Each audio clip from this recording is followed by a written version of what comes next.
Pacer Nation, thank you guys for coming back to another episode here of your go-to Pacers podcast, Setting the Pace. I'm your host, Alex Golden. I'm joined today by Mike Facci, and today our conversation is going to be one of the most difficult conversations that we've possibly ever had on this podcast.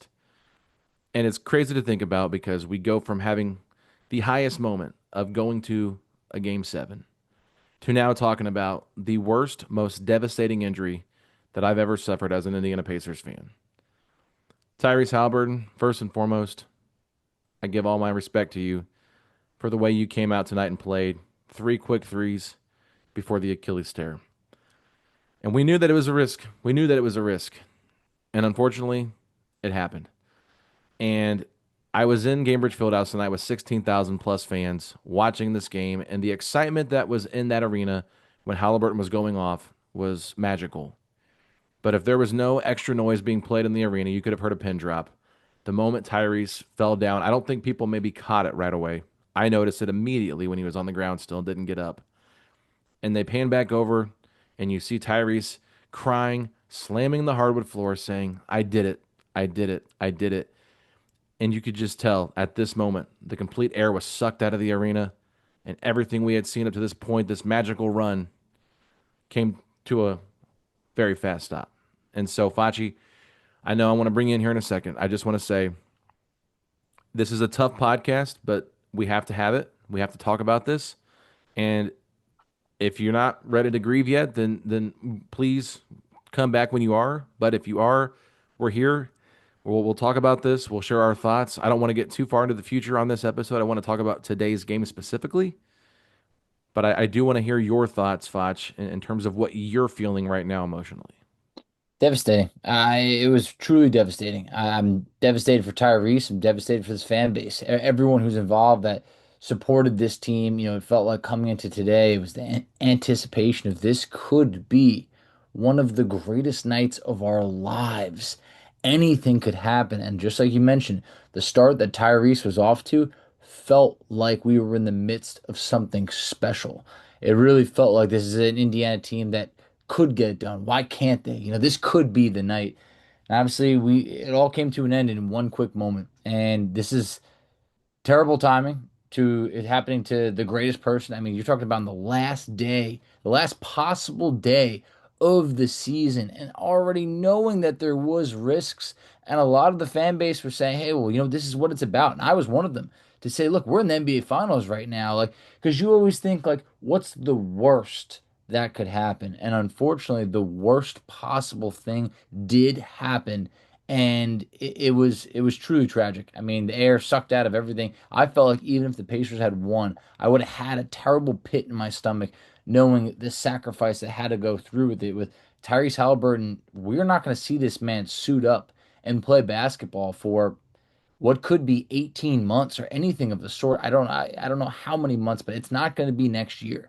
Yeah. And you really feel for him. And I felt like this team had a small opportunity where they could try and rally around each other. It lasted for a little bit, but Tyrese is a special player. He's a special person, and you felt the difference without him out there. So, guys, I know this could have been the greatest night for us, and it ends up being one that feels pretty tragic. But we're in it together, and it's going to be really tough for a while, but eventually one day we will get Tyrese back. And until then, we're just in this together. And I wish I had better words to try and cheer up this fan base right now. Yeah, and I'm all sorts of emotion, Foch. Like I'm so sad for Tyrese because the way that he knew the risk he was playing with, and look, Give us his there was all. n- there was no there was no easy decision for him to make. If he doesn't play, I think you mentioned this before, he's going to get made fun of by every single national media outlet for being soft and not playing through an injury, and tough guys and real competitors play through it. Tyrese isn't a real competitor, blah blah blah blah, front runner, that kind of thing. And then he plays through it, and then this is the worst case scenario.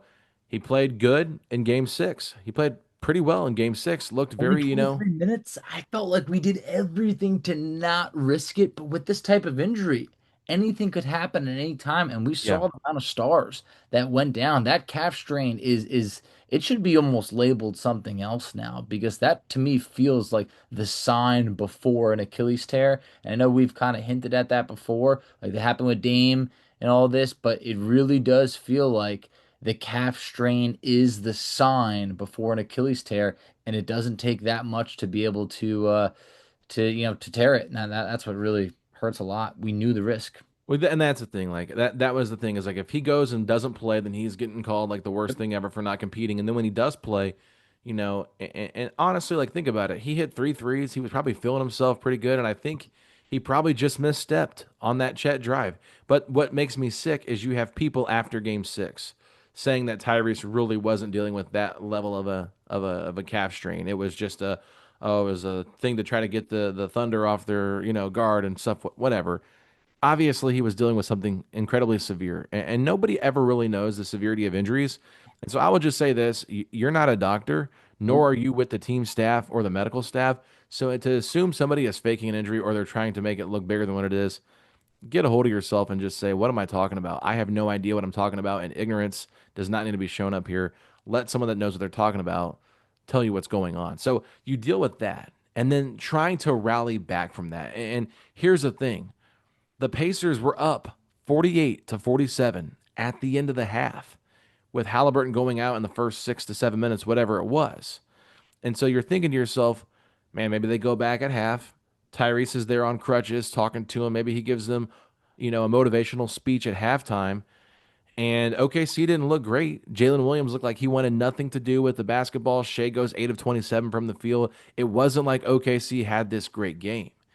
The Pacers just completely lost their offense with Tyrese when he went out, and they started playing half court, try to like take advantage of mismatches. They quit moving the ball fast. They didn't play Pacers basketball, and they couldn't figure it out. But I'll just say this: like if Tyrese Halliburton doesn't get hurt, it's a big what if, but you can make a strong case that the Pacers are standing victorious, and that's what makes this hurt even more.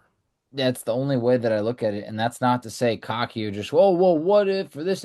No, he looked like he was having a really good game. I mean, Tyrese made three threes in just that short span. The three threes was the most by any player in this game. He only played 7 minutes. Yeah. So he was in the midst of what looked like he could have had a 25-point game or anything of that sort because he's had games where he's had 4 points or 14 points. He already had a quick nine. So it felt like he was in the midst of something special. But yeah, this team in the second half, I mean, just absolutely, absolutely collapsed offensively. I mean, just to put things in perspective for their stats for the second half, they only scored 43 points. Okay. It's not much. You can make an argument. Well, they didn't have a great first half, but at least they led. But like they were 13 of 32 in the second half. They had 13 turnovers. There was actually a span. I got the stats over here, which made it rough. There was a span where literally only TJ McConnell was able to score for this team. And it was basically that. So here we go. So only McConnell scored from the 8 minute and 32-second mark of the third quarter until the 7:29 mark of the fourth quarter. For almost one quarter, no one other than TJ McConnell scored for the Pacers. And look, we all love TJ McConnell, but you get the feeling that if McConnell's the only guy that really has it going on offense, you're not going to win that game. And that's the part that was really tough was just like McConnell scored like 12 straight points for Indiana. Nobody had any sort of basket at all. And to put in perspective, in the third quarter, McConnell had 12, Siakam, Nemhard, and I think it was I don't know. It might have Turner, been Matherin. yeah, it was like Turner. Oh, it was Matherin. So Siakam, Nemhard, and Matherin combined for 8 points in the third. That was it. It was Yeah. 8 points from them, and it was 12 from McConnell. That's just not gonna get done. That third quarter was a huge difference maker in this game. Yeah, I mean, I think people could say if you look at the box score and you look at the scoring differential per quarter, obviously the third quarter got away from the Pacers really early on, and I felt like the second gut punch of the game was when Lou Dort basically had a half court 3-point shot as the shot clock was expiring. And when he hit that to come out after the second half, I just said, okay, it, It was can anything get any worse tonight? crowd was really on their feet from that. Like it really that felt like that type of fluke shot that just frustrates everybody. I saw Carlisle made it look like it was basically like oh come on, like that type of like well, I give think me he thought he traveled. yeah, yeah. I mean, I think he did too, but like it was just like a back-breaking type of three that just felt like hey, you know what? It's going to be an uphill battle for this Pacers team in this game because OKC was making those type of plays. There was a span where I think it was during that, it might have been that same type of thing where they hit like three straight threes and it was like, oh, okay, that's a 9-0 run by OKC and that kind of started to, break this game open and I felt like Indiana was never really able to be a threat. There was a span basically in the third quarter where when McConnell was going off, they cut it to four. And I felt like Yeah. Siakam was out for a long time. Siakam was out for it was a 7 minute and 13-second mark of the third quarter. He doesn't return until the 156 mark of the third quarter. And I felt like the offense had just gone so stale during that time that it would have been better, in my opinion, if you could have brought Siakam in just a little bit earlier. Maybe it doesn't make a difference, but like it was McConnell and McConnell only during that span. It really was, and I was laughing because there was somebody that commented to me, and I don't know if you saw it on your comments as well, but they said, Facci, we better not be hearing about how you just give McConnell all this praise for the third quarter love because it was his fault. They were in this spot because of all the turnovers. And I'm thinking to myself, buddy, you're in your feelings, man. It is not all McConnell's fault. No. This is just the Pacers came out stagnant beyond belief. Mathurin gets to start with Halliburton being out. Their offense had no rhythm to it whatsoever. And this is what happens when you don't let Nemhard prepare for 3 days to be the point guard, right? Because you think you have Halliburton. And so now you're like thrusting Nemhard into, hey, go run the point guard for the full 40 minutes, whatever was left in the game, plus play defense on SGA, which is obviously difficult within itself. Even if SGA doesn't have a great shooting night, he just makes you work so hard because he's doing so much offensively. And yeah, McConnell was the only thing that kept Indiana in it in the third quarter. And if you don't want to see that, then you're just not looking at the right stuff. I mean, the problem is they got too McConnell heavy, and I think that's Very heavy it was on just McConnell. every possession. And like even in the fourth quarter, like McConnell's just trying to do too much, and it's almost like, why aren't we trying to get Siakam in better spots to get the basketball? It looked like Siakam was gassed. Miles Turner once again an absolute no show offensively. And honestly, like we're not going to have any offseason talks, but like Miles Turner at this point, unbelievably bad. And then Obi Toppin, I don't know if you saw his post game quote that he had with Tony East, basically said that he's the one that threw the ball to Tyrese when Tyrese tore his Achilles. And so that basically, like, he felt like it was partially his fault and he wore it on his sleeves the whole That's tough. game. That's And if tough. you saw the face Obi Toppin had when they panned to the camera in the fourth quarter, you could tell he was not mentally there and emotionally there. Once Tyrese went down, and this is what we talk about when we say McConnell's the heart and soul of the team. No, the way that this team responded to Halliburton going out, that is the heart and soul of the team. That's the engine that makes the car run. And at the end of the day, no matter what, you just couldn't overcome it. It was impossible to overcome.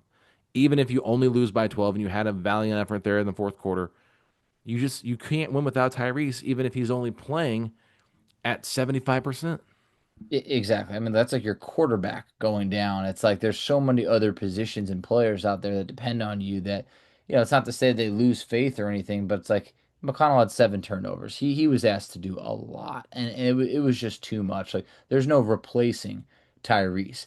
Going back to your point, with Obi, I mean that's terrible. I wouldn't want Obi to feel that a torn Achilles could come at any point. That could be someone, that could be just a freak movement, anything of the sort. So. I wouldn't want Obi to have to, wear that guilt or anything because he's not the one who injured Tyrese initially. Like there Yeah. was already pre-injury there.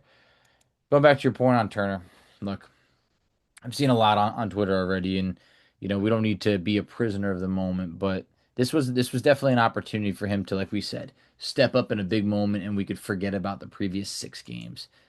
Turner finishes this series averaging 10.6 points per game on 37% shooting, 21% from three, and 4.4 rebounds. If you just go from games 3 to 7, those numbers drop to 8.5 points per game, 3.5 rebounds, 27% shooting, and 16% from three.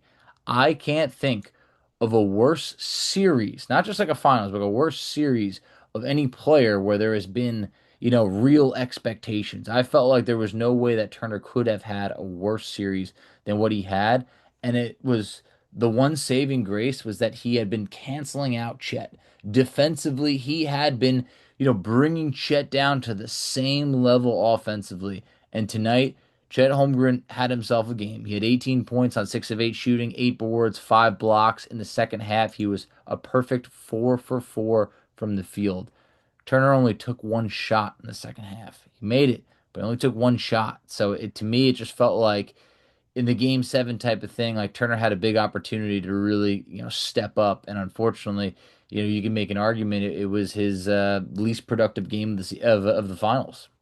Yeah, Chet had a really good game, but I also think not having Halliburton out there made Chet's life a little bit easier because Yeah. Indiana was so different in what they normally do, and the spacing wasn't the same, and they just kept driving into traffic, trying to force stuff up because they couldn't really generate any offense outside of Mathurin and McConnell, and at times Siakam. And to me, like I wish Nembhard would have just shot the ball more because when he was hitting those step back threes. Like I would have been okay if he would have just like went into sicko mode like he did last year against the Celtics, and just started pulling up earlier because he's got that in him. And some of the shots they were getting were terrible. And then Miles Turner, like what did he end up having? Four attempts tonight, 2 of 4 from the field. Yeah. He was 2 of 4 from the field, 1 of Yeah. 4 from the free throw line. Yeah, he Miles Turner looked scared to death, and then he hurt himself there in the fourth quarter. I And saw that. Once I saw him hobbling, I was like, oh man, this is the last thing we need. Like just get him out. Like I just felt yeah, like it was. I had heard some rumblings that there's something going on with Turner health wise, aside from his little cold that had been happening, and it wasn't I from remember the anybody that's cold. like reporter wise. So I don't want to like just like put it out there in the ether like it's some big deal. But like if he was dealing with like a leg injury or something like that or a hand injury, it would make sense because of how poorly he shot. But man, when you need him to step up and be your number three guy, Yeah. like he never once was a number three guy the last two series. And that's why I said at the beginning of the year, at the end of the year, you're going to say Andrew Nembhard's the third best player on the Pacers. And I think that was pretty true at the end of it because of what he did defensively. I mean, the defensive gym that we saw him put on Brunson in game six to get the Pacers to the finals, and then what he did all series long against SGA, he was phenomenal. I mean, honestly, defensively, he was incredible. Just to put one thing in perspective, SGA in the second half tonight shot 3 of 15. Hmm. 3 of 15 for the MVP, the man that led the league in scoring. I don't want that type of defensive performance to totally be forgotten, but unfortunately, it probably will. And if Halliburton had been healthy and the Pacers did win, we would be talking about Andrew Nembhard, like Nemhell locked him up, one of the finest defensive type of efforts we've seen in a game seven. I mean, you could look at SGA and say, well, he still scored a lot of points. The man shot 29% from the field. This is a guy who averages over 50% from the field. So Nemhard will probably never get the type of credit that he deserved for the type of defensive performance that he had in this game. And I know the Pacers had other help defenders at times, but it's really unfortunate because I felt like Nemhard had himself, a 15 points working defensively, 6 assists, 5 boards, like a good type of game. But like, yeah, like you said, like he just wasn't able to kind of take over. And that's a lot to ask. Even Siakam, look, across the board, everyone's deserving of some sort of blame. Siakam in the second half he was 2 of 6, 2 rebounds. He had 6 points in the second half when we really needed him. The guys that really stepped up in this game, I felt like were Benedict Mathurin in the second half. Hmm. He had 16 points, 16 of his 24. He had 13 rebounds. He had 10 boards. So basically, in the second half, Mathurin gave you 16 and 10. You can make and he was 10 of 10 from the free throw line. You can make an argument. A lot of it was like in the fourth quarter, kind of, and the game might have been out of reach or whatever, but like at least he was still just going to work. So between Obi Toppin with a scoreless game and whatever other guys, Ben Shepherd scoreless and the struggles that other players had. Aaron Nesmith goes scoreless in the second half. It just the air came out once that Halliburton injury happened, and I felt like that type of injury affected everybody basically from top from bottom that feed off of Tyrese Halliburton. Yeah, and I think I just want to go back to Obi real quick because Obi Toppin has been so good in this series, and when Miles Yeah. has struggled, it's been Obi Toppin that's lifted him up. 0 points, 3 turnovers, 2 rebounds 20 in points in 21 the last minutes. game of game six, which is so huge that, Obi had some big performances. But yeah, I had, a friend that, started barking at me about Obi Toppin because I had said something, previously at the game six. And I was like, now's not the time, man. Like this is game seven like this. Like I had people, some people, talking crap about, Pacers choked this. It's like, guys, this was tragic. Like what happened with Tyrese is like, don't be that type of fan base. Don't be. And I want to tip my hat to the Thunder, team, the fan base. I didn't have any negative interactions with the Thunder fan base. I felt like they kept it classy.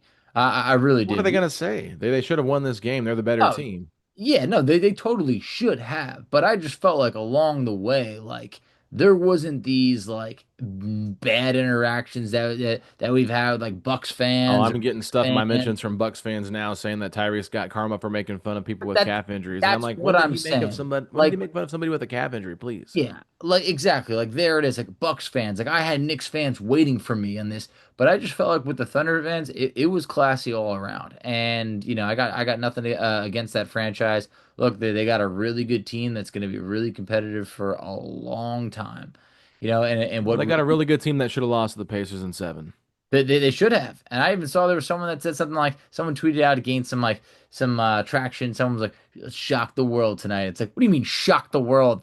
Thunder fans, you guys are one of the biggest favorites ever coming into the Yeah, shock the world. You got the MVP and everything in between. You won 68 wins and games, clappers in your stands. everything. So there was nothing shocking about this. I think the shocking part was that Indiana was able to give them everything they had to take this to seven and had a really good chance to win it, but we obviously know that we could have, would have, should have, this, that. It didn't happen. That's unfortunate. But the worst part of all is the fact that we can't sit here right now and spin this in a way that says we will be back because last year when the Pacers got swept against the Celtics, I just remember saying, man, we are going to come out better than this. We are going to learn from this. We're going to be a better team. And I had that carried me all through the offseason, knowing that it's like we're going to be back and we're going to be better. And you look at this team, and a lot of the core will be back, maybe all of them, except for arguably the most important piece. I wouldn't even say arguably, the most important piece is the guy that unfortunately will not be out there. And that's what hurt the most.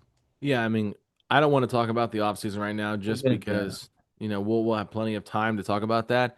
I mean, somebody, I forget who it was, somebody goes, at least you have a lot to talk about this offseason. I'm like, yeah, Oh, I that's mean, exactly what I wanted. It was a lot to talk about. A a lot to talk about with this team. It's like, lot of questions, yeah, instead of a lot of a lot of unanswered excitement. questions. I would hate to be, I mean, I can't imagine what Chad and Kevin and Ted are feeling right now because they're probably thinking, man, the Eastern Conference is wide open.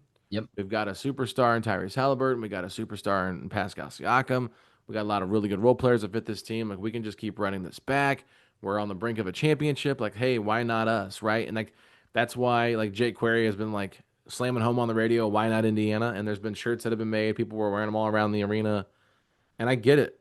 It always feels like this franchise can never get over the hump in terms of the injuries. You No. go back to the Paul George broken leg, and then you go to the Oladipo, quad tendon tear that he had, and now you deal with Tyrese with hamstring injuries and now a torn Achilles, and it's just like this isn't the first lower leg injury Tyrese Halliburton's had. Yeah. This is multiple leg injuries that have happened over time, and it's kind of makes you a little bit worried. Like, even if he does fully recover from this, what's he going to look like when he comes back? I know that he's young, and so that's the only positive thing is like he just turned 25. So even if he misses his 26th season, like he'll come back for year 27 and look great. But like hopefully it's just going to take some time. And the Pacers play such a frenetic pace that I also think he just puts more wear and tear on his body. Like there was a podcast that went out and talked about how this series had the most miles traveled throughout the entirety of any NBA playoff series. And I think that was before Game 6. It was like 38.1 miles, Facci, per game. And you're Wow. talking about the team doing that on average per game, like the players. That's just a lot of wear and tear to put on your body, especially when you're playing 100 and some games a season. So it's It's just, 105th game, yeah. 105 He didn't plan games them that all. the He didn't Pacers plan them played. all. He didn't play them all, but he didn't miss that many. I mean, I just feel like, He probably missed 5 to 10. yeah, 5 to 10, but that's way better than the average, So he Yeah. played. He was very very relatively healthy this year, and that's what hurts because it's like we talked about last year, like getting your bodies ready to play into June. It's June 23rd. This was the last possible game, Game 7. I felt like this team had stayed healthy for the most part. They had stayed as healthy as you could really ask them to, for, but. Obviously, it's a devastating injury. It could have been any other injury. I mean, there's a third Achilles tear of the year on this team. I think it's really unfortunate. I knew right then and there. So did you, and probably everybody else. I know we're not doctors, but we saw the pop, and Hey, it's really tough. If we could just try and even put, one spin on this, I guess, because we just feel like we got it. It's just like, man, we'll never forget this, but the moments along the way, like we saw a lot of hope. We saw hope that like you don't have to be the best team coming into the regular season. You got to be the best team when it matters most. And I feel like this team really got it together. So never count this team out. I feel like they were 10 and 15. They got it together. We saw some craziness along the way. Had some great memories. Met some great people. You got to go to what? Four NBA Finals games, right? Three of them. I got to go to Three three. NBA Finals game. I got to go to an NBA Finals game. A lot of people out there along the way. Like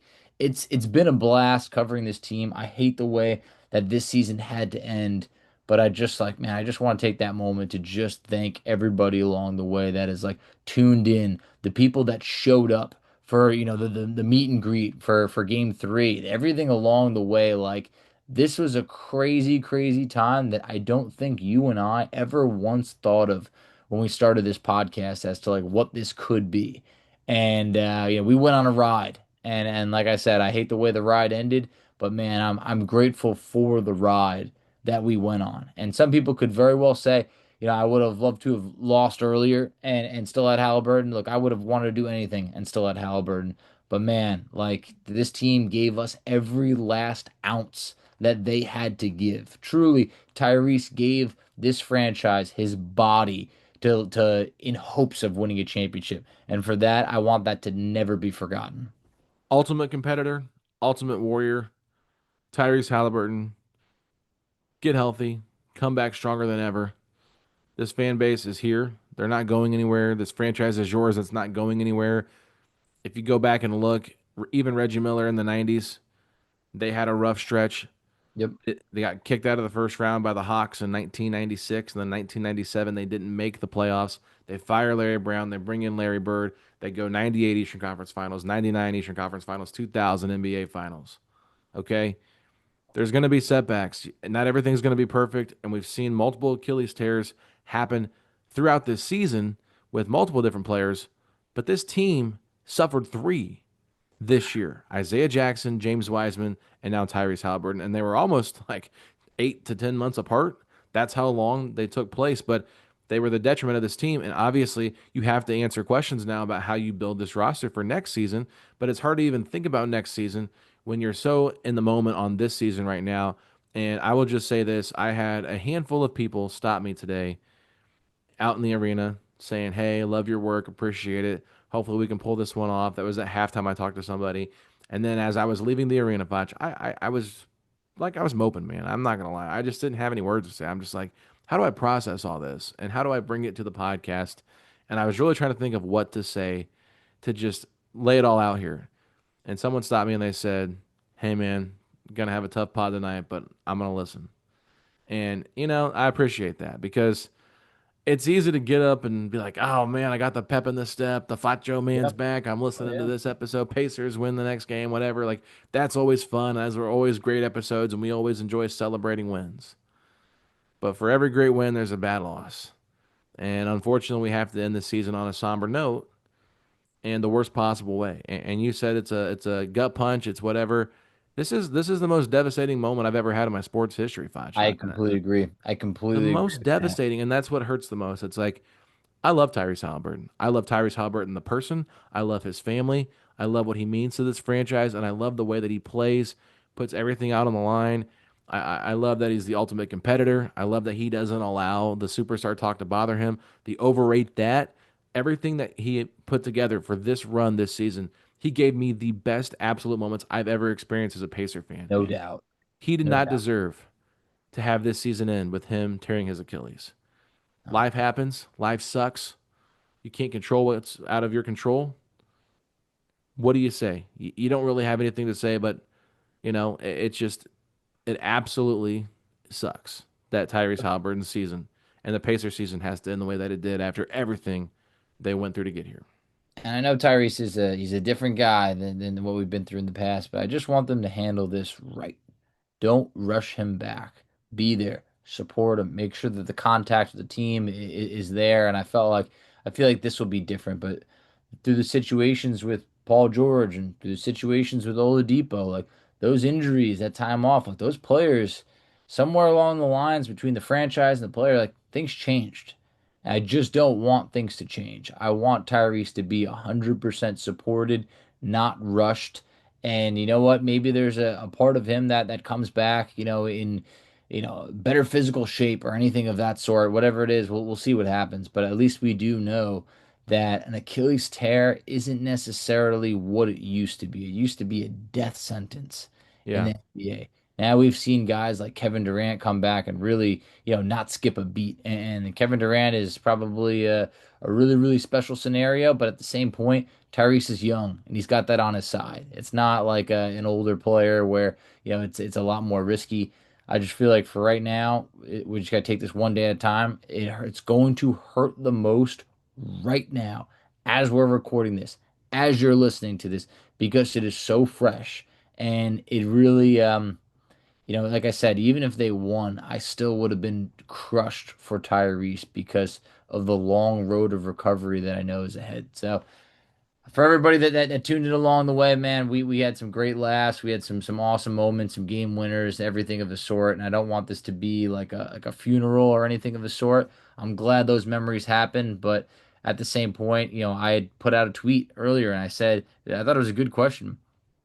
If you could guarantee a championship tonight, but it meant that you would never win another one, would you do it?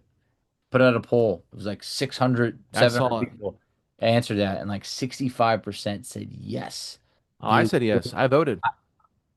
I said yes too. And that's the thing. It's never guaranteed. And I had people saying, what are you talking about? Why would I want to do that? Because you never know. You never know when you're going to be back. There's teams that won 50 years ago. Like, Well, think nothing about it like this way. Dirk's won one championship in his whole career, but everybody remembers it. all he Everybody needed. respects him. Exactly. All he needed was one. And I felt like this was the perfect cap off for the season because you never know when he'll even be back. It had been 25 years since the Pacers even were in an NBA Finals, but who knows? Who knows when the next opportunity comes? So just always appreciate it while it's there. Never take it for granted. And if you can get one in your lifetime, sometimes that's enough. I could honestly say I believe that my life will be incomplete if I never see a Pacers championship. Look, knock on wood. I got an unbelievable family, unbelievable family. I got great friends, very lucky man, but there's some sort of void that would be there if I never saw the Pacers win a championship. Yeah, I won't lie. There was a few times tonight where I just had to get up out of my seat and just like take a lap around the concourse and just be like, Yeah. I got to get my mind off this. And I'm just looking for any distraction that I possibly could because it's just like I had to get my mind off of what was happening. And I was sitting next to my buddy David, and he was devastated. His wife was really upset. She didn't know what to say. I mean, the whole entire arena was sad. I mean, I saw people out in the hallway on the phone talking to people about it, and then I saw people in other group messages I'm in, and they were kind of getting, annoyed because someone's like, "Oh, did they confirm that it's an Achilles tear?" It's like you didn't have to confirm it. How I many? know. I mean, he freaking said, "I did it. I did it." He's crying on the floor, and they had to carry him off. I mean, we've seen this happen already twice in the NBA playoffs, and so it's just like it's hard to wrap your mind around, but like, yeah, I feel the same way. They're like, if they could have won a championship tonight, that's what I told somebody. I said, look, all you got to do is focus on tonight. You can deal with the Halliburton stuff later because it's not going away. It's going to be around for the next year or whatever, like you said, maybe even 18 months until we see him play again. It's going to be an ongoing storyline forever. Focus on tonight's game. Get the job done. If you win a championship and you lose Tyrese for the next year, at least you got the championship to cement what was the greatest playoff comeback moment we've ever seen from an individual player in Tyrese Halliburton. And so, and Aaron Nesmith was a part of a lot of those, and so was Andrew Nemhard. So I want to give them a shout. I'm sure Siakam was part of some of that, but like just throwing everybody in there, like everybody had great moments this year, and that's what's so fun about this team.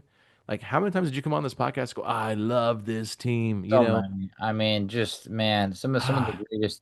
This was the most fun season I've ever had in all of sports. All of sports. Like, look, I'm a Denver Broncos fan. They've won the Super Bowl before. Man, this season was so much more fun than that. Like, it's like and I know it's been a while, but like I've seen some teams have some good success in this. There's nothing like this though. The comebacks that they had were just they defied all of logic. We talked about it so many times. The Pacers had like a 0.3% chance of winning or something crazy like that. And they would come back and win. This year, I mean, I went from seeing 17 straight losses over 7 years to then seeing a win in the Eastern Conference Finals in improbable fashion and an NBA Finals win. Like that trip to Indiana, like to me, that was like the greatest sporting event. I mean, that I'll ever have. I went to an NBA Finals game and they won. And I got to celebrate with everybody. Like, man, this run was something that I know many, many fan bases were jealous of because like what the Pacers did was just like it felt like a movie. It really did. And unfortunately, the ending of this movie, it wasn't a happy one. But you know what? It's going to be very interesting watching the Netflix special next year when they Is it? it's going to be interesting because you're going to know what happened along the way, but it's just like to relive that whenever that drops is going to be really interesting. We'll know how it ends, unfortunately, but along the way, we're going to relive some crazy moments from Halliburton and this team. Obviously, we know what happens for SGA and how his season ends, but man, I was watching the rest of I don't know how much you watched. Maybe you I got out of there. they turned it off in the arena as the game was like winding down. They didn't even let us get the ring ceremony or anything, and I didn't even listen. I didn't want to see it. I felt like I was torturing myself. I was You just watched the whole thing. Did they say anything about Halliburton?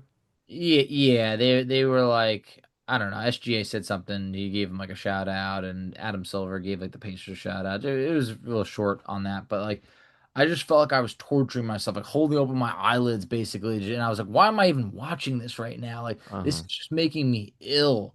But it just made me realize that I was just like one day I just want to see the Pacers celebrate, and I don't know when that day will come. I really don't. I don't want to get jumped to any conclusions on this, but. Man, we got as close as you could possibly get. No, and that's the thing, and that's why it hurts so much, and that's why it's hard to like wrap your mind around and find the right words and just agree with everybody. But I could probably say the same thing in 25,000 different ways and just try to get my point across. But yeah, it's like that's why when you say like, when will you ever be back here again? Like I was saying, why can't the Pacers be a dynasty? Why can't the Like Pacers have we a had the opportunity, we had it. If we won, I would say, you know what? I don't know why we shouldn't be a top two yeah. favorite. To No, to I to mean, and they were saying there were so many people on podcasts saying, look, I didn't think the Pacers could make it to a game seven against OKC. I thought it'd be over in five. The Yeah, fact that the Pacers won by 30 in game six and gave themselves a legit chance to win game seven, like people were saying, I think OKC still is going to win, but like if you're looking at the Eastern Conference, like you have to say Indiana's the number one seed. And there was people on national podcasts saying that. Obviously, that's not going to be the case, but just a couple of weeks ago, or maybe it was actually just a week ago today, Desmond Bain get traded to the Orlando Magic, and you're thinking to yourself like, okay, does that really put them in the top of the Pacers? Well, now it probably leapfrogs them because they're healthy. And so I don't want to talk about that right now, but I'm just saying, like, you just look at next year and it just feels so bleak because you're basically going to have to waste a whole entire year of Pascal Siakam's career without Tyrese Halliburton. So you're never going to be at your full strength for next year with that, which absolutely sucks because Tyrese is only going to, or excuse me, Pascal is only going to be getting older. You have the incredible decision of Miles Turner and what that's going to cost you. The Ben Mathurin rookie extension deal. Do you dive into that? Do you see what's available there? I mean, the Pacers probably go from one of the more interesting teams of like, could they bring in a piece to take them, to the next level to keep them at this upper trajectory? Now it's like, what pieces do they move and what decisions do they make to try and build a contender for next year, knowing they might not have Halliburton for the entirety of the playoff run? Maybe he does come back at some point in the playoff run, but it's a scary thing to think about. And it's like, this is what sucks is like not only does a franchise get as close as it's ever been, now you basically feel like you're kind of resetting a little bit, yeah. even though it's not a full reset. It feels like a partial one. And you know what? It's a different type of situation, but it's like when this team went to the NBA Finals in 2000. I mean, there was a lot of change after that. You know, Rick Smits retires, and you trade Dale Davis for Jermaine O'Neal, and Larry Bird steps down. And I felt like that was probably a big difference for that team that was so close to all of a sudden, hey, you know what? We're kind of taking a couple steps back. This is now like you were set to have virtually the same roster, virtually the same exact roster talks of Indiana is going to pay the tax. Like it felt like everything was set up to be like this is a run for a while, and you know what? That's definitely going to be put on hold. We'll see what happens. I mean, there is the talent from within for guys to be able to step up, but obviously, look, there is no replacing Tyrese Halliburton, and for that, I'm not going to spin this in some way that we could be just as good next year. But I do feel like there's big opportunities on this team for a Benedict Mathurin or an Andrew Nimhard or the other players that could grow their game. And maybe even when Halliburton comes back eventually, maybe those players are even better and we have a really good team to work with. But obviously, look, that's a story from another day. We don't want to dive too deep. I think for right now, we should probably put a bow on an unfortunately a great season that I'm sure this ain't the last time we'll reflect. But I think for now, while it's the last game of the season and the confetti is, probably just finally been picked up, man, we really gave it our all. Every player dug really, really deep and top to bottom on this roster. Just about every player had moments in the playoffs where they took their game to the next level and were able to get the Pacers to the next level. So I could confidently say I love this team. Man, it still hurts, but I just know that like deep down, like the boys gave us back what this fan base gives them on a nightly basis, and that's that love and admiration and everything of the sort. The Pacers gave it back to all of us. They gave us a lot of great moments for that. I'm glad it happened, but I'm sad that it has to come to an end. Yeah, all good things come to an end, Facci, and it just had to be the most devastating way for the Pacers. The most. I mean, I was telling my wife, I'm like, look, it's not that you want to have it be anyone else. You don't want it to be any other player. You don't want any player to tear their Achilles. But like, I just felt like there could have been if it was anyone else, you could be a scenario. Like, hey, you know what, Indiana, they could probably make some moves and make up for this. Like the fact that it's like your franchise player Yeah. just really makes it be like there's just now this ceiling right above our head that is going to be really hard to be able to break through. And as much as my wife tried to pull me out of that rut, I was a negative man tonight. I really was. I just felt like no matter what the Pacers did, no matter how close they had it, no matter how many times she tried to say they're still in it, they could come back. I just knew that it was just like it's just not going to happen. And I didn't have that type of belief because I just felt like without Halliburton out there, I just felt like you had the limitations, and eventually those limitations really showed in the second half against a really good OKC team. Yeah, I think the best way to kind of put that in perspective is just say, how did the Isaiah Jackson Achilles injury impact your life versus how the Tyrese Halliburton one impacted your life? You know what I Yeah, mean? exactly. I just feel like for Isaiah Jackson, like, look, everyone is valuable, but we always felt, all right, hey, you know what? That's a big, big shame. He could have had a really good year, but like, we got this roster's pretty full, like, top to bottom. You could plug in another center from time to time. We went through a few, but man, Tyrese Halliburton, just like the person, the player, the clutchness, like. The guy was like 13 to 15 on clutch shots this year, like game tying go ahead. We're never going to see that again in the Don't NBA say history. that. I Don't mean, say that. yeah, I could say it whether you want to believe it or not. What Well, he did, it might not be true, is what I'm saying. You yeah, can't I, factually say that it's true sure. because Tyrese Halliburton I could come back no, and do it again. yes, I can't factually say it, Just but like you're trying to retire James Johnson every time he gets on the I court. am guilty. When you tweeted me that, I was like, I don't know why I am trying to get James Johnson to sign the retirement papers, but every time I've seen him on the court, I was like, everybody, that might be the last time It's we like see leave the James man Johnson. alone, Facci. Like, I know. let him retire when he's ready. I know. I should let him make his own decision, but I just wanted to make sure that I savored every last second of seeing him on the court, even if he was getting ejected after, about a minute or so. But hey, that's another decision that will have to be made this offseason is, James Johnson, obviously this team with Halliburton on the roster, hey, well, I don't want to get too ahead of myself. Look, it's too fresh, too many questions, not Yeah. enough answers. Let me just say this as we kind of wrap things up here tonight. Thank you to every single Pacer fan that's been along this journey with us. To those of you that hopped on during this run, we hope you stay around. To those of you that are kind of, regretfully listening to this, maybe because you're upset, thank you for tuning in regardless of how you're feeling right now. To those that have been faithful from the beginning, our loyal pace setters, we appreciate you all as well. Everybody has a space in our listenership, and I just want to say thank you. It has been unbelievable interacting with, I would say, over at least 200 people probably within all these playoff runs of you guys just coming up and saying, I love the podcast. I love this. Somebody asked me today if we had merch, and I said, okay, I've done a really bad job of promoting our merch store. We do have merch out there, and the Pep and the Step shirt, I'm still going to put that out. We got to have something Yeah. to at least give the fans to kind of remember this run by. But I'll just say this from every person that's interacted with me and that's been supportive of this podcast, thank you so much. It's been an incredible run. The amount of relationships I've been able to make through this, it's just unreal. And I love getting to know more about Pacer fans, who you are, what your story is. And so if there's any of you that would like to come on this podcast during the off season, we would love to get to know our fans a little bit more and kind of Definitely. let you guys, come in and talk with Fachi and things like that, and me, and just kind of like share your thoughts on this team and whatever, because this run is something that I don't want us to take for granted. I don't want us to forget how special this run was, how awesome it was to be able to have bragging rights to win the Eastern Conference. I mean, so many great and cool things. And so I know I'm rambling here, but I just can't say it enough. Every single late night, every single sleepless night that I've had, every time that I've spent away from my son to be at games and covering the games and coming home to podcasts and making Fachi wait up for me because I'm doing media and things like that.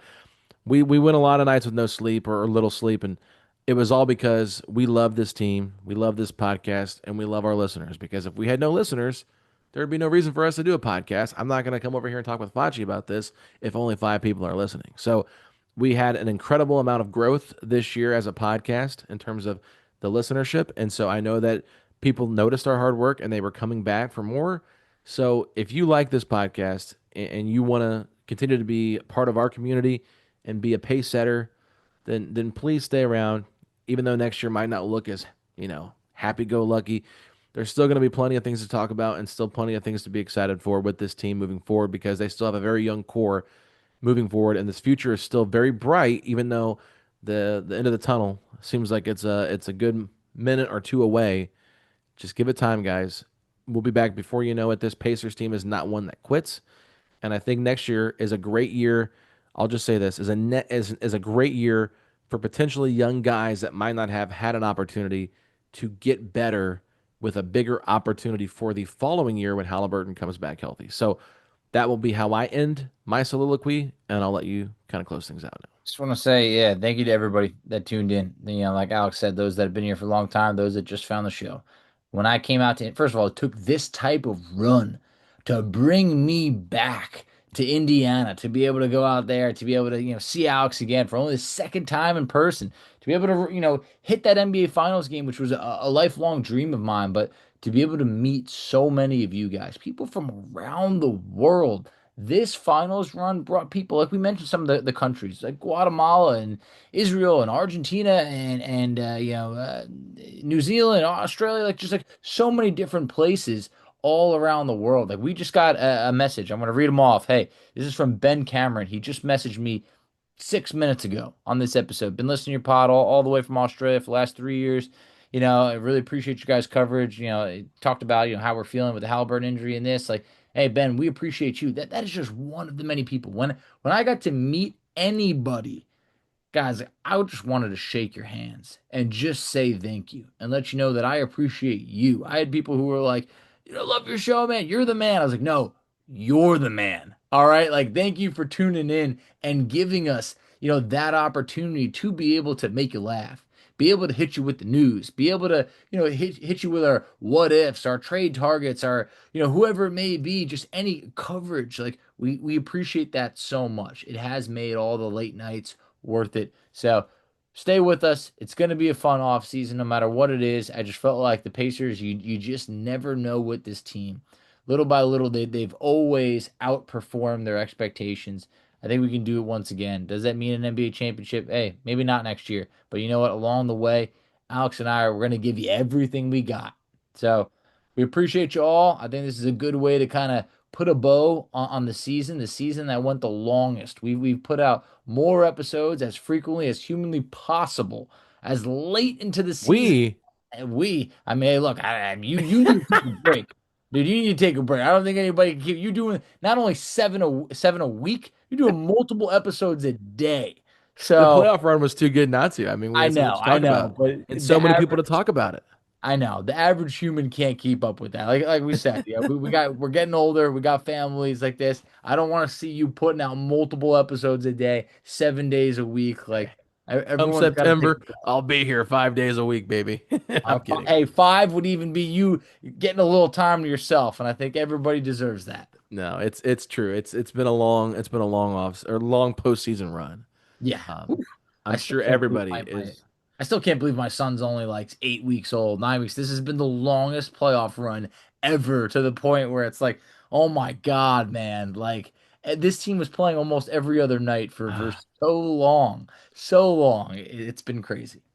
gave me a lot to look forward to, a lot Yep, to talk about. definitely. And that's what this podcast is all about. That's why we do the podcast. We want them Yeah, to win a championship, and I want them to play as late as they can every single year. So I playing know. in That's June is way more fun than being the team that's waiting to see if Jake Fisher is going to release some not so great information about who your team could sign, yeah, and I whatever. Like know. that's kind of what we were hanging our hat on for the longest time. Like, oh my God, the Pacers might have interest in, Cole Swider. Woo, it's like Exactly. it's Not a single mock draft, was put out or anything like gosh, that. Not one pod along the way of like, all right, well, let's go out about this. Like, nope, the draft is in just a couple of days, and you know what? I think even the Pacers front office was saying, hey, we're a little preoccupied. Maybe we just kick this can down the road a little bit. yeah. Because I think even they were a little bit busy with a bigger picture. So. Well, Yeah, we don't have a just to draft talk pick. about that for just a quick Yeah. second.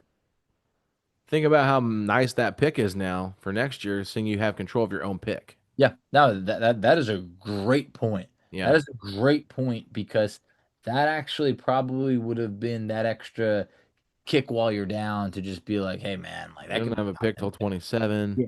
Yeah, You exactly. can't So tank. I'm not saying no. they're going to tank, but like, No, but still, anything could have happened. There could have been another knock on wood freak injury, and all of a sudden the Pacers are, picking in the top 10, and it's like, I still think this team's good enough to potentially be like a playoff team. We'll get into that later on the offseason, but yeah, there you run the risk where if that 2026 pick was not back in our pocket, it could have been a lottery pick. We'll put it that way. yeah, for sure, Fauci. All right, well, we're going to wrap this one up. Thank you all so much for listening. I don't want to do a Let's Go Pacers to end this one. I just want to say thank you all so much. And so maybe we can say, well, I'm not going to say anything. We're just going to wrap it up. So, Pacer Yep. Nation, thank you all so much for tuning in. You can find Fauci on all of his social media platforms at underscore FACCI. I'm at Alex Golden NBA. This podcast is at Pacers Pod STP. Subscribe to the YouTube channel. Join our chat BCC group chat. Make sure you're part of that because that's not going to be going away just because the season's over. I basically just could not message in there tonight because I was so upset. And It's I'm tough. sorry. I didn't know what to say. I didn't know what to tell you guys. I was like barely even tweeting. So join that. And if you haven't already, please leave us a 5-star rating and review if you do like this podcast. I know it's hard to do that right now because of the circumstances. But if you like this show and all the hard work that we put in this offseason and this postseason, I mean, please leave us a 5-star rating and review. And with that being said, we'll talk to you all soon. Pacer Nation, peace out.